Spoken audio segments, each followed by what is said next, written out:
시청자 여러분 안녕하십니까? MBC 경남 뉴스데스크입니다. 오늘의 주요 뉴스입니다. 오늘부터 창원과 김해를 오가는 버스도 환승 할인을 받을 수 있습니다. 두 지역 사이의 교류와 소통에도 긍정적인 영향이 예상됩니다. 창원시가 새로운 성장 동력을 찾겠다며 수소의 날을 선포한 지 오늘로 꼭 1년째를 맞았습니다. 성과와 과제를 짚어보는 자리가 마련됐습니다. 일본군 위안부 역사관 건립 사업이 정치에 휘둘리지 않기 위해선 시민 주도로 진행돼야 한다는 목소리가 나왔습니다. 소설 토지의 고장인 하동 악양에선 대봉감 수확이 한창입니다.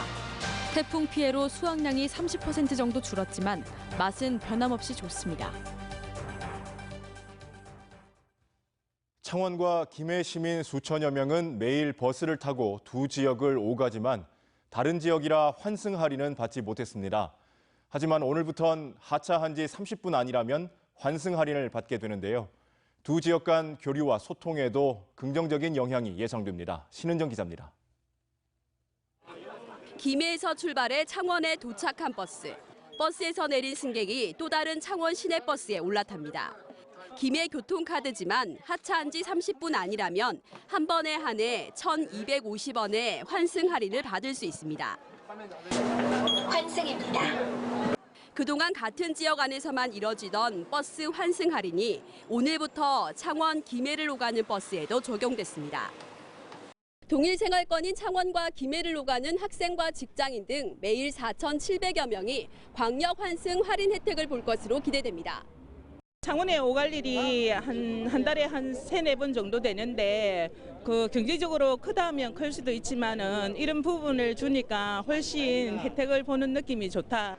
두 지역 간 광역 환승 할인은 지난 2012년부터 논의됐지만 의견 차이로 시간만 끌어오다 최근 경남도의 중재와 재정 지원으로 합의가 이뤄졌습니다. 경남도는 앞으로 서로 다른 지역 간 광역 환승 할인 제도를 확대해 시민들의 편의성을 높일 계획입니다. 부산과 울산 그리고 동부 경남 지역만큼은 수도권 같은 광역 교통체계가 만들어질 수 있도록 시간이 걸리더라도 반드시 그렇게 함께 꼭. 특히 창원 김해가 비음산 터널 등 광역 교통망 건설에 의견차를 보이고 있는 만큼 환승 할인이 두 지역 교류와 소통에 도움이 될지도 관심사입니다. MBC 뉴스 신은정입니다. 창원시가 새로운 성장 동력을 찾겠다며 수소의 날을 선포한 지 오늘로 꼭 1년째를 맞았습니다. 첫 발을 내디딘 수소산업의 성과와 앞으로의 과제를 살펴보는 자리가 마련됐습니다. 이재경 기자가 취재했습니다. 창원의 한 수소 연료전지 제조업체.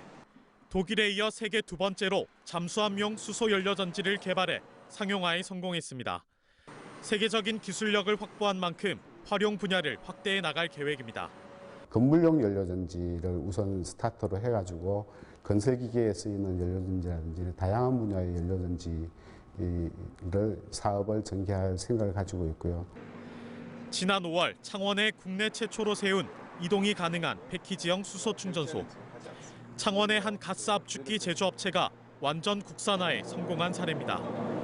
건설의 가단 비용을 최소화하기 위해서 국산화를 완료했고요. 그래서 저희들은 충전소 건설 비용을 줄이고 충전소 건설 공간을 최소화하는 데 지금 주력하고 있습니다. 창원시는 전국 최초로 수소 시내버스 운행을 시작했고 전국 2위 수준의 수소차 보급과 함께 수소산업 투자 협약을 주도하고 있습니다. 이런 성과를 바탕으로 수소산업을 더 발전시킬 방안과 과제를 살펴보는 자리가 마련됐습니다. 먼저 인력 양성은 어떻게 해야 할까? 창원시는 우선 창원대와 힘을 합쳐 수소에너지 특성화 대학원을 설립해 수소 분야 전문 인력 양성에 힘쓸 계획입니다. 시범 사업이나 아니면 실증 사업 위주로 지금 그 계획들이 지금 진행되고 있는데 그런 것들과 더불어서 이제 사실 이제 미래까지 생각한다면 인력 양성이라는 그 포인트를 꼭 우리가 짚고 넘어가야 된다고 생각합니다. 또 수소 산업은 안전에 대한 우려가 큰 만큼 안전을 담보할 수 있는 기술력 개발에 협력을 강화할 계획입니다. MBC 뉴스 이재경입니다. 경남에도 일본군 위안부 역사관 건립 사업이 시민 주도로 시작됐다는 소식 전해드렸는데요. 왜 시민 주도로 이뤄져야 하는지 이상훈 기자가 전해드립니다. 지난 2000년부터 위안부 피해 할머니들과 함께한 송도자 대표. 관련 시민단체 활동까지 하면서 피해자가 가장 많은 경남에 역사관이 필요하다는 걸 느꼈고 2012년 김두관 전 지사에게 제안합니다. 역사관 건립에 따른 증거 자료 수집 사업을 그해 간신히 1,500만 원을 받아서 진행하는 사이 김두관 지사는 대선 때문에 사퇴하고 홍준표 신임 도지사가 취임합니다. 이듬해 1억 5천만 원 규모로 진행하려던 이 사업은 백지화됩니다. 이후 6년 만에 시민 주도로 다시 시작된 겁니다. 예전에 한일합의 2015에서 봤듯이 이 문제가 굉장히 역사적으로 훼손될 수 있고 피해자들의 목소리가 굉장히 왜곡될 수 있다는 것이죠. 얼마든지 가능하다는 것이죠. 그동안 위안부 피해 할머니 추모 사업 등을 위해서 모금 활동을 하면서 절실하게 느낀 건 위안부 문제에선 좌우가 없어야 한다는 겁니다. 피해 조사뿐 아니라 자료 수집, 연구, 교육 등의 사업을 통해서 역사 교육의 장으로 만들려면 보수든 진보든 상관없이 모든 시민들이 동참해야 한다는 겁니다. 이념이나 정치적 지향점 이런 걸 떠나서 우리 모두가 풀어야 할 역사적 과제이고 또 위안부 문제들의 인권 명예 회복, 역사 정의 회복 이런 것들을 위해서라도 모두가 한편 전국에 있는 4개의 위안부 관련 역사관은 모두 시민 모금으로 지었거나 시민 모금에 국비 등을 일부 보조받아서 지었습니다. MBC 뉴스 이상훈입니다. 소설 토지의 고장인 하동 악양에선 요즘 임금님께 진상됐다는 대봉감 수확이 한창입니다.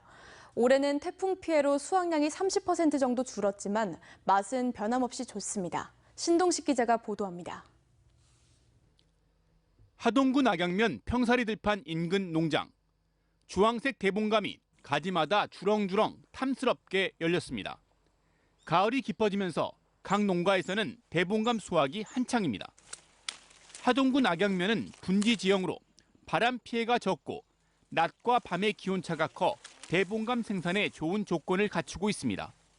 서리가 내리는 11월 중순까지 대봉감 수확과 선별 작업이 계속되는데 올해는 태풍 피해로 생산량이 줄었습니다. 올해 태풍으로 인하여 지금 영양 성분이 좀 안 좋아가지고 과는 좀 올해 작년보다 좀 크기는 좀 작고요. 좀 작황이 한 30% 정도 감소될 걸로 예상되고 있습니다. 하동 악양 대봉감은 크기가 크고 숙성하면 당도가 높아져 홍시나 곶감용으로 이용됩니다. 섬진강변 평사리 공원에서는 대봉감 축제도 시작됐습니다.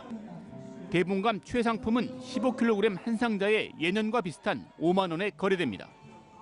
농협 또는 농가에서 직거래를 통해 전국에 택배로 배달됩니다. 가격은 예전과 비슷하고 고질 또 뭐 모든 그 여건들이 좋기 때문에 뭐 품질에는 아직 뭐 우수합니다. 대봉감은 지난 2009년 국립농산물품질관리원회 지리적도시 23호로 등록된 하동의 대표적인 특산품입니다. 지리산과 섬진강이 키운 대봉감이 수확의 계절 가을을 영롱한 빛깔로 물들이고 있습니다. MBC 뉴스 신동식입니다.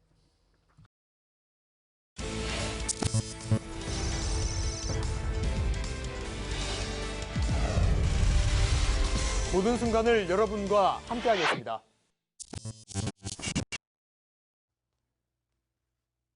대법원이 공직선거법 위반 혐의로 기소된 송도군 사천시장에 대한 검찰의 상고심을 기각하고 원시민 벌금 70만 원을 확정했습니다. 송 시장은 6.13 지방선거 사전투표일 전날인 지난해 6월 7일 사천 농업기술센터와 CCTV 통합관제센터를 방문해 호별 방문을 금지한 선거법을 위반한 혐의로 불구속 기소됐습니다. 송 시장은 시장직 유지가 가능해졌지만 뇌물수수 혐의로 기소된 다른 재판의 1심이 진행되고 있어 계속 결과를 지켜봐야 합니다. 지난달 30일 오전 통영의 한 중학교에서 2학년 여학생이 복도에서 떠든다는 이유로 머리와 정강이 등을 수차례 때린 57살 A 교장에 대해 학교 측은 오늘 오후 긴급 이사회를 열어 직위 해제하기로 했습니다. 한편 A 교장은 복도에서 장난을 친 학생들을 훈육하는 과정에서 폭행이 있었다는 점을 인정하고 유감의 뜻을 밝혔습니다. 학교 재단은 추후 별도로 징계위원회를 열어 A 교장에 대한 징계 수위를 결정할 계획입니다. 지난달 16일 치러진 거창구치소 주민투표 결과를 취소해달란 무효소청이 경상남도 선거관리위원회에 접수됐습니다. 거창 지역 유권자 1,600여 명의 서명을 받아 무효소청을 청구한 주민들은 거창군의 중립 의무의 위반, 군의원의 불법적인 투표 독려, 원안 추진 측의 거짓 선전 등의 이유로 주민들의 의견이 제대로 수렴되지 않았다고 주장했습니다. 선관위는 접수일로부터 60일 이내에 소청에 대한 결정을 내려야 합니다. 민주노총 경남지역본부가 오늘 성명을 통해 거창, 산청, 함양 사건의 배상 특별법안 의결을 국회에 촉구했습니다. 민주노총은 한국전쟁의 국가폭력 상처를 치유하고 화합과 상생, 통일의 길로 나가기 위해선 제대로 된 배상이 이뤄져야 한다며 20대 국회는 조속히 배상 특별법안을 의결해야 한다고 주장했습니다. 노동자 작업복 공동 세탁소인 가야 클리닉이 오늘 한국산업단지공단 김해 지사에 문을 열었습니다. 전국 최초로 문을 연 작업복 공동 세탁소는 한 벌 세탁에 500원이란 저렴한 비용에 이용할 수 있어 중소기업의 열악한 환경과 어려움 개선에 도움이 될 것으로 시는 기대하고 있습니다. 오늘 함안문화원에서 호암초등학교와 산인초등학교 등 함안 지역 8개 초등학교 학생과 학부모 200여 명이 참가한 가운데 아라월장 교육연극 발표회가 열렸습니다. 함안교육지원청은 지난 2016년부터 지역 연극단체인 아시랑과 업무 협약을 맺고 학생들의 꿈과 끼를 키울 수 있는 교육연극을 초등학교 정규 교육과정에 포함해 운영할 수 있도록 지원해오고 있습니다.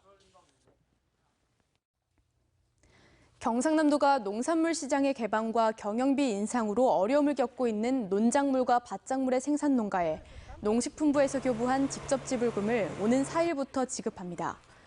올해는 쌀 소득 보전 직불금 771억 원, 밭농업 직불금 161억 원, 조건 분리 지역 직불금 42억 원 등 모두 974억 원이며 지급 대상자의 계좌로 전달합니다. 한국토지주택공사 LH가 창립 10주년을 맞아 마련한 대토론회를 지역이 아닌 서울에서 개최해 비판을 받고 있습니다.